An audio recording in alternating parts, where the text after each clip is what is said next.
So I've decided to share my struggle with um, depression, self-harm, and eating disorders. Um, so like mental health, sort of, I guess. Um, this is video one. Um, so I will start with the depression. 'Cause that's probably the first thing that I like the thing I can remember being the longest, like farthest back in my life. Um, I am bipolar, so I have periods of like mania and depression.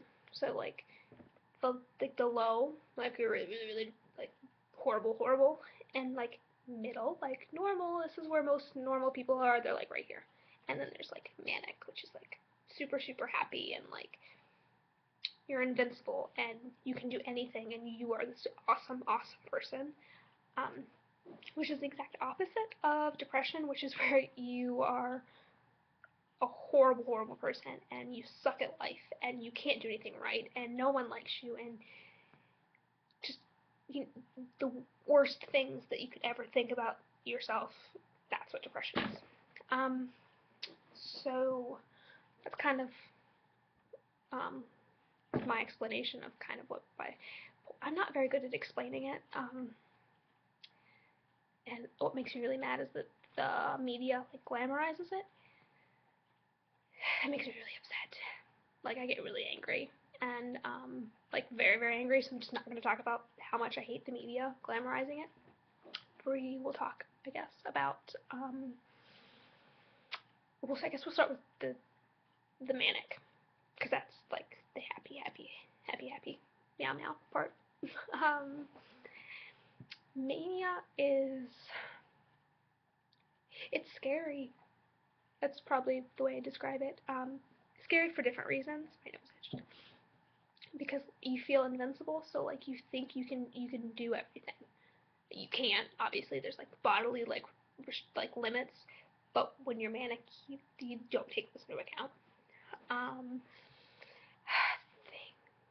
Probably the most memorable thing I've ever done while I was manic um, is I think I got my first tattoo when I was manic. Um, like I just went and got it. I like it. I still like it. It wasn't like some like horrible like crappy tattoo, but if I like now when I'm like in the middle, like in normal range, I don't think I wouldn't have gotten it if I wasn't manic. Um, I spend a lot more time depressed than I do manic, I guess, or maybe I just remember being depressed more than I remember being manic, because being manic's happy, bubbly, smiles, everything's good, the world's great, and depressed is the world's ending and I suck.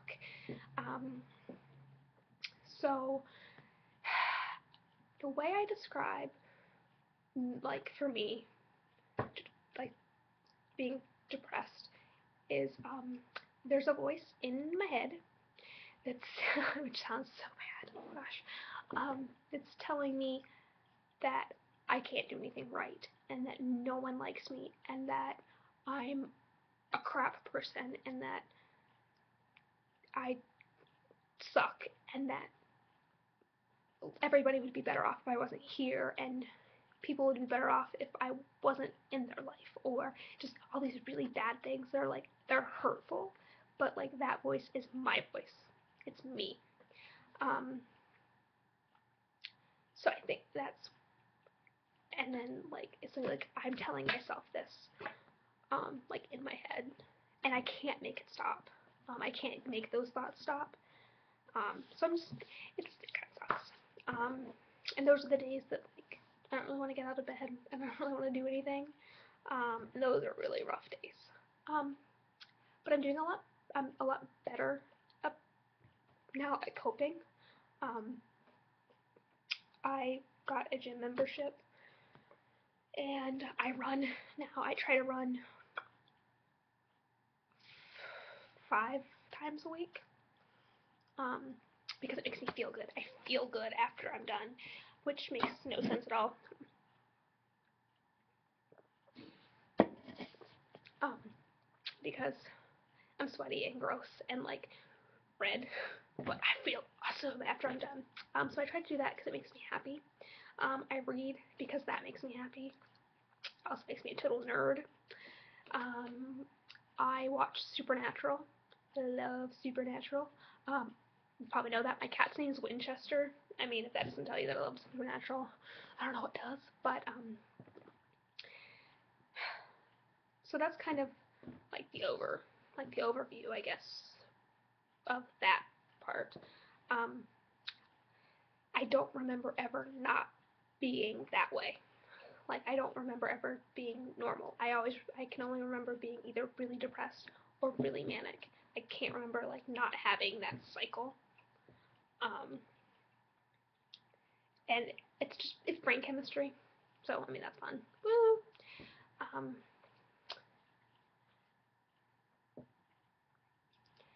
it, it's gotten a lot better since I've moved away from negative people. I don't talk to them. I don't socialize with them. I surround myself with positive people. Um, so it's gotten better about that. Um, but honestly, if you're watching this and you do suffer from depression or bipolar disorder, um, like my like number one like starred, bolded, underlined, really big thing is if you don't want to get better, you won't. You can have the best doctors and the best therapists and the best medication and the best of everything, and if you don't want to get better, you won't. It'll all that will essentially be worthless. Um, and like personal experience, I was like, yeah, I want to get better. I want to feel better. And I was just saying it because that's what everyone wanted to hear. That everyone wanted to hear that I wanted to get better. Everyone wanted to hear that I was trying. So I said it. I was like, yeah, I'm trying. I'm trying really hard, and I do want to get better. And I would fake it. I would fake it for everyone. I'd smile and I'd be bubbly and I'd talk to people and I'd post like crazy like happy quotes and I was just video like I was just super I faked being happy because that's what everyone wanted to see. They didn't want to see that I wasn't happy, that I hated myself. They didn't want to see that. They wanted to see that I loved myself, so I overcompensated.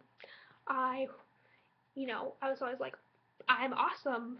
I'm the greatest person ever. I'm, you know, um, because that's what people wanted.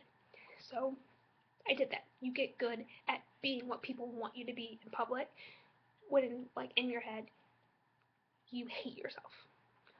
And honestly, the more I faked being happy, the more I actually hated myself. Because I wasn't. And then I met my best friend Ashley. Um, she is my best friend, which like I can call her at 2 in the morning and tell her I'm having a bad day, and she will talk with me. Like she is my rock. I met her when I was a junior, end of junior year, beginning of senior year of high school, um, and we kind of, we were friends, and then we went away to college together, and we became like super good. Like that's when we like forged like thin penetrable bond of being, best friends when we were in college. Um, and that's kind of when I was like, she was the first person I ever told any of it. Um, and one night while we were sitting on our like our lofts, I kind of told her that um, I wasn't actually better. Um, I was still cutting myself. I still had the thoughts. And she got down off her bunk and she came to mine and she gave me the longest, tightest hug ever and cried with me. And we just cried. And it was so cleansing. And then she told me that she was always going to be there for me, and that I wasn't how I perceived myself. Um, and I still like tear up every time I think about that. Because it was just very, I needed that. And she wrote me little sticky notes, which I probably have somewhere actually. Um, little positive things. She taped them like on the wall. Um, and she wouldn't let me take them down. And things like "you're beautiful" or "you're a great friend," or just like things that you need to hear when you have those bad days. Um, and then she left it. She didn't make a big deal. She didn't tell other people. She just helped me in the way that I needed it. I needed someone who knew, who cared, but if I didn't want to talk about it, they wouldn't push it. Um, and at that time, that's what I needed, and that's what she was for me. Um, and even now, she doesn't push it. She does ask how I'm doing, or if I'm having a lot of like stress, she's like, "Are you doing okay?" And she's just everyone needs an Ashley. Um, because she's irreplaceable.